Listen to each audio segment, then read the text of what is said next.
Welcome to the Happiness Podcast. I'm Dr. Robert Puff. There's one thing that we all have in common, that if we live long enough, sooner or later, another person, other people, are going to be cruel to us. It's impossible to get through life and not have someone along the way be unkind towards us. And for many of us, lots of people are unkind towards us. And sadly, it can start incredibly early, even before we enter school. We can find people that we're living with that chose to have us, or our siblings, are cruel and unkind towards us. And then once we enter school life, it's just pretty much inevitable that that's going to happen. People are going to be unkind towards us. They're going to say things that are hurtful. They're going to do things to try to humiliate us and shame us. I remember in junior high, one of my friends who was a neighbor of mine had a sister who was in my class, and she had an eye that protruded that was bulging out of her eye socket. It didn't bother me at all, and I was friends with her too, but clearly it was something that other people could see. I wasn't close friends with her, so I didn't know her story or all that happened to her, but one day I came to my class, and a professor that I dearly loved got so angry at the class because of her. People had been teasing her about her eye, and he was so infuriated with the way they were acting towards her, he gave the entire class a real scolding. But I remember to this day wondering, how was it for her? What was she experiencing? And after that moment, I tried to be especially kind towards her because I realized her life had to be hard. Other kids clearly were abusing her, were hurting her because of the way she looked. And I was very saddened by that. And my professor was very mad about that. We all know stories about people being unkind towards others. We've probably seen it thousands of times throughout our lives, whether in movies, television shows, or in real life. We may be the recipient of their unkindness. It is truly something that we cannot avoid. If we're human, we're going to experience it. But here's what we can do. We do have choices when we experience unkindness from others. And there are 3 of them. And we're going to talk about the 2 that we need to avoid and the 1 that we need to embrace. It is a harder path, but it truly is a much better path.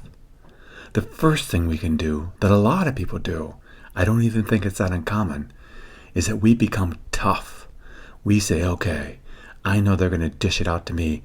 I'm going to dish it out back to them. I remember the first time, or at least the most memorable time, that I ever tried this. I was in elementary school with a friend of mine. We were standing in line, and there were 2 girls behind us. And they started saying some very unkind things to us. And my friend started saying very unkind things back to them, and I joined him. I remember afterwards, to this very day, thinking, why did I do that? These were girls that were my friends.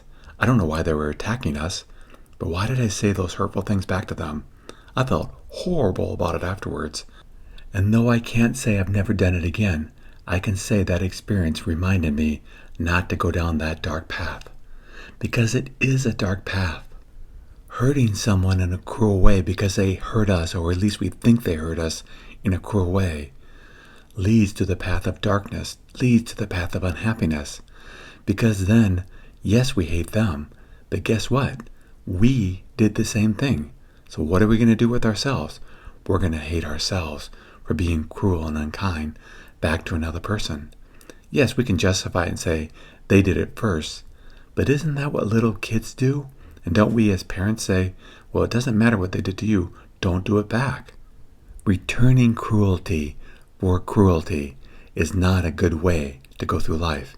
Yes, some people may respect you for being tough, but in the long run, you're not going to be happy because you're not going to like the person you see in the mirror.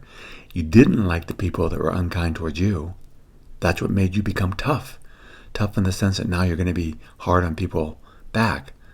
But if you act like they acted before, Now you're just like them, and you didn't like them, and I can guarantee that you're not going to like yourself. And it's easy to prove this. Just find someone who's really tough, who you don't want to mess with because they'll give you an earful. And you'll find consistently, always, that they're not happy people. And we want to be in life to be happy. Plus, do we really want to hurt people? Of course we can, but that makes us hate life, because then we just realize that life is a terrible place and we get through it by being tough, and then it's over. I mean, what a miserable existence. We don't want to go down that path. So what can we do? Well, the second thing we don't want to do is we don't want to numb ourselves from the unkindness of the world, because that's another option we have. We just shut down. The pain can be so overwhelming that we just say, I don't want to feel it anymore. I'm sick of it. So we turn towards things to numb ourselves, to numb our emotions. It can be food, it can be sex, it can be drugs, it can be alcohol, it can be our work. It can be so many things that we turn towards to not feel the pain from others. But we all know that addictions are a dark path too, because who wants to be an addict to anything? Who wants to go through life numb? Because addictions do that. Yes, they can take away the pain, but now we're numb inside. And yes, we've numbed ourselves from the pain, but we also numb ourselves from the joys of life. We miss out on life when we become addicted to something. Yes, we have the thrill of our addiction. If we're a food addict, we love that first bite. It tastes so good. But then afterwards, all the pain comes. Or if we're alcoholic, yes, a few drinks can make us feel so good inside. But afterwards, we have to deal with all the collateral damage of being a drunk.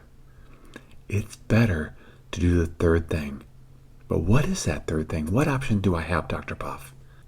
Well, the third option is to stay soft and not let the meanness, the cruelty, the unkindness of the world beat us down. Yes, we're going to be hit. Yes, we're going to be hurt. But hurts heal. Even emotional hurts heal.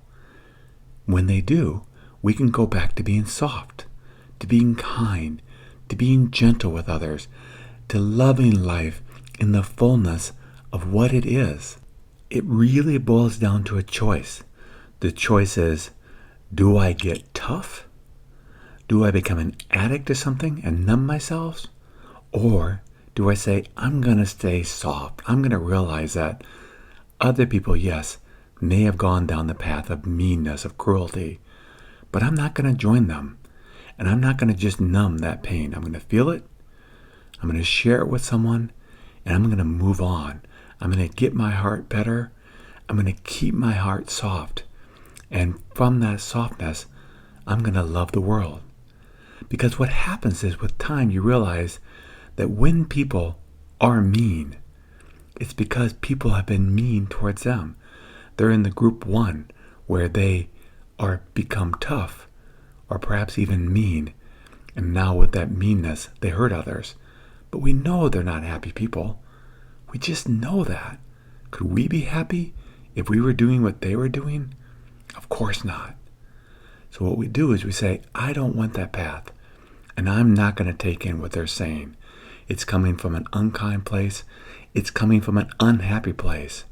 And I want to remain happy. The way I'm going to do that is by keeping my heart soft and open. I want to share a beautiful story that happened to me yesterday at the time of this recording. I was flying home from a vacation, and on the plane, I sat across from this man, and we were sitting up towards the front of the plane. And we were in group one, so we got to get on first. Well, when I first get there, the person sitting beside me was having this really good conversation with him, and it was lively and it was entertaining, and it was just fun to watch. Well, she had to slide over because she was in my seat, because I was actually supposed to sit across from him. I thought maybe they were related or traveling together, but they weren't. And then the next thing I noticed is probably every third to fifth person that came on that plane, he had a conversation with. I'm not kidding. I was thinking, how does this person know so many people? I was shocked. Well, being the very curious person that I am, I started up a conversation with him. And I asked him pretty direct questions. The first one was, I said, how do you have so many conversations with all these different people? And he told me, I look at everyone that comes on the plane. I look directly in their eyes. About every 3 to 5 of them will give me eye contact, and I'll start up a conversation. And they would laugh with him, and they would connect with him, and it was very brief. But he was just an incredibly engaging human being. Well, thankfully, we had about an hour for our flight, so I kept asking a lot more questions. I said, tell me your story. And he did. Well, you may be thinking, well, he probably was a Brad Pitt type, handsome, gorgeous, and just everyone was attracted towards him, and that's why they talked with him and engaged with him. That was not true. He was an incredibly beautiful person, but not in the normal ways that we think. So he ended up telling me his story because I was very curious. He grew up in southern United States on the East Coast. I believe it was in North Carolina, which is a fairly conservative part of America if you've ever been here. And he grew up in a fairly impoverished environment. He struggled with weight his entire life to this very day.